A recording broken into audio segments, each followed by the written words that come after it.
Assalamualaikum warahmatullahi wabarakatuh. Salam sejahtera untuk kita semua.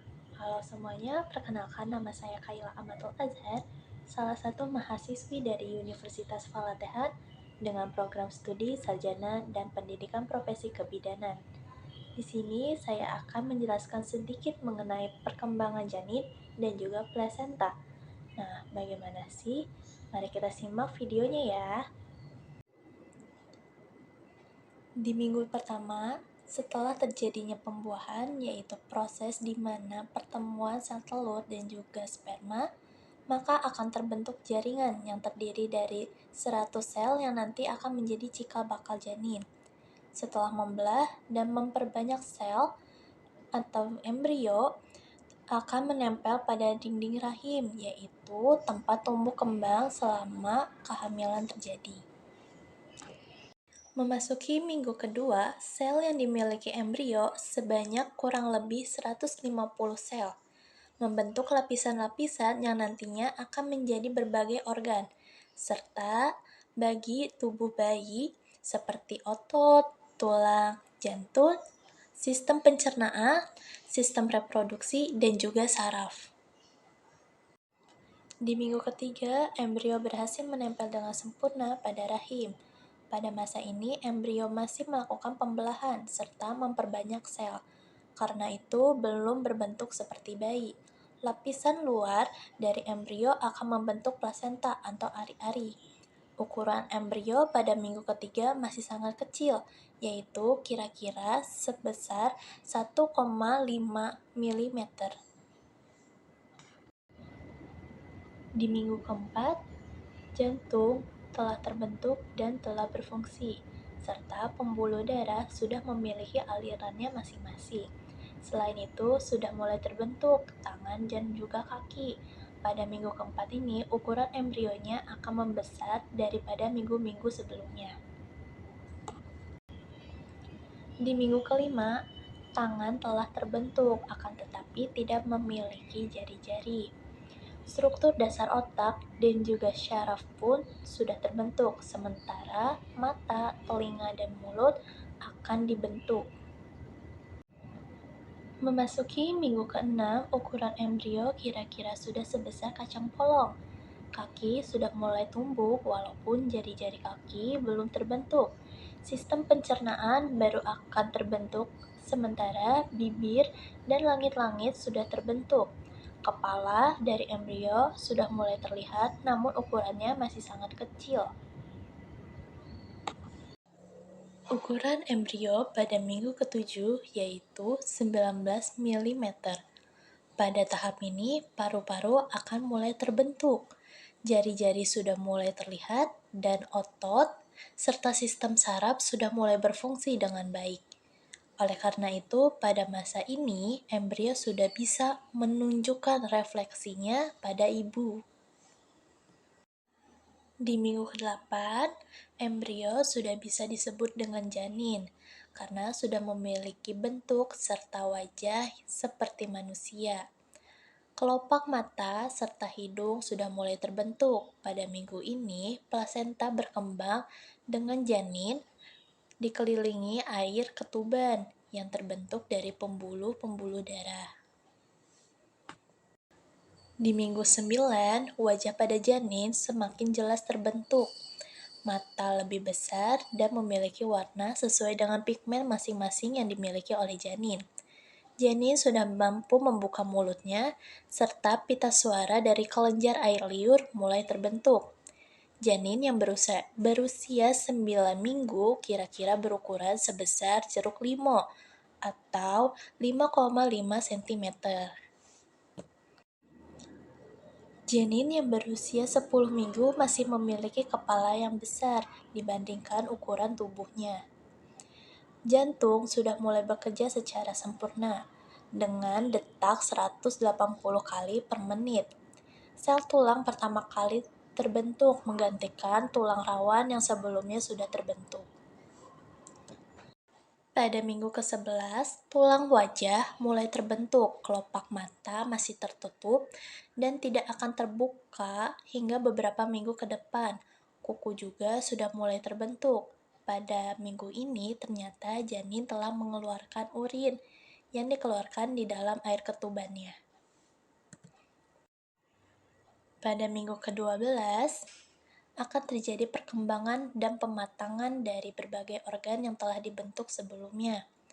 Tulang belakang janin yang terbentuk dari tulang rawan pada minggu ini akan berubah menjadi tulang keras. Ketika memasuki usia 13 hingga 17 minggu, berat badan janin sebesar 57 hingga 113 gram dan panjangnya yaitu 10 sampai 13 cm. Pada minggu ke-16 sudah dapat terlihat jelas kelaminnya, apakah ia berjenis kelamin laki-laki ataupun perempuan. Sudah dapat diketahui melalui tes USG. Muncul rambut-rambut halus pada kepala yang disebut dengan lanugo. Pada minggu ke-18 hingga 22, ukuran janin sudah mencapai 25 hingga 28 cm dengan memiliki berat 220 gram hingga 454 gram. Pada tahap ini, janin sudah bisa merespon dengan mendengar, dengan memberikan gerakan kepada bunda. Selain itu, kelenjar minyak pada kulit juga sudah mulai bekerja. Pankreas janin mulai bekerja secara efektif dan paru-paru semakin matang. Pada janin yang memasuki usia 23 hingga 26 minggu memiliki peluang hidup lebih besar. Bulu mata dan juga alis pun mulai terlihat. Pada minggu ke-26, janin bisa menghirup dan mengeluarkan cairan ketuban yang merupakan pertanda baik. Karena dengan demikian, ini sekaligus melatih untuk bernapas. Di minggu ke-27 hingga 31 diperkirakan 90% janin mengalami berbagai komplikasi sejak lahir, yaitu seperti berat badan rendah. Pada dasarnya semua organ dan sistem tubuh sudah semakin matang. Pada usia ini akan terus berkembang hingga nanti lahir. Di minggu ke-32 hingga 36, gerakan dan tendangan yang dilakukan oleh janin semakin kuat dan semakin terasa. Saat ini kulit janin berubah menjadi warna pink dengan tekstur yang sangat halus. Pada masa ini berat badan janin yaitu sekitar 1,8 hingga 2,3 kg dan panjang sekitar 41 hingga 43 cm. Pada minggu ke-34, sistem saraf pusat dan paru-paru akan semakin matang dengan pergerakan tidak sesering atau seheboh sebelumnya. Kandungan akan semakin turun ke area panggul pada usia kehamilan minggu ke-36 seiring meningkatnya hari persalinan. Di minggu ke-37 hingga 40, pada minggu ini merupakan minggu-minggu terakhir janin dalam kehamilan. Saat ini janin sudah memiliki berat badan sekitar 2,7 hingga 3,6 kg dengan panjang badan sekitar 46 cm. Ketika memasuki usia 40 minggu, maka janin siap dilahirkan dan semua organ sudah mulai terbentuk dan berfungsi dengan baik.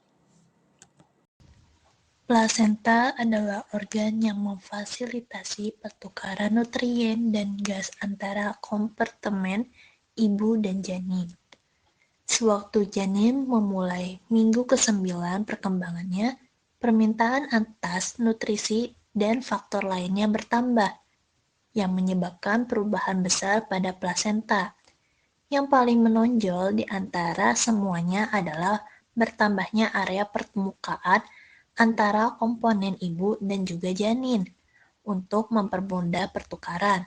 Penempatan selaput janin juga berubah seiring dengan peningkatan produksi cairan amnion. Plasenta adalah organ yang yang pertama yaitu pertukaran gas seperti O2, ibu dan CO, janin. dan CO2. Sewaktu Yang janin kedua memulai yaitu minggu pertukaran ke-9 nutrien dan perkembangannya, elektrolit. permintaan Pertukaran atas nutrien dan nutrisi elektrolit dan seperti faktor lainnya asam amino, bertambah, asam lemak yang bebas, menyebabkan perubahan karbohidrat, besar pada dan juga plasenta. vitamin Yang yang berlangsung paling secara menonjol cepat di dan antara meningkat semuanya seiring dengan adalah kemajuan bertambahnya kehamilan. area Yang permukaan ketiga yaitu antara komponen transmisi ibu dan antibodi juga ibu, janin kompensasi untuk imunologis mempermudah mulai pertukaran. berkembang di akhir Penempatan trimester status pertama. janin juga berubah Dan yang seiring keempat dengan yaitu produk peningkatan hormon. produksi cairan Pada akhir amonium. bulan keempat, plasenta menghasilkan Plasenta adalah progesteron organ untuk yang mempertahankan memfasilitasi kehamilannya. pertukaran nutrien. Nah, bagaimana dengan penjelasan tadi? Apa mudah dipahami? Jika kurang, kalian bisa tanyakan di kolom komentar ya. Mungkin cukup sekian dari saya. Wassalamualaikum warahmatullahi wabarakatuh.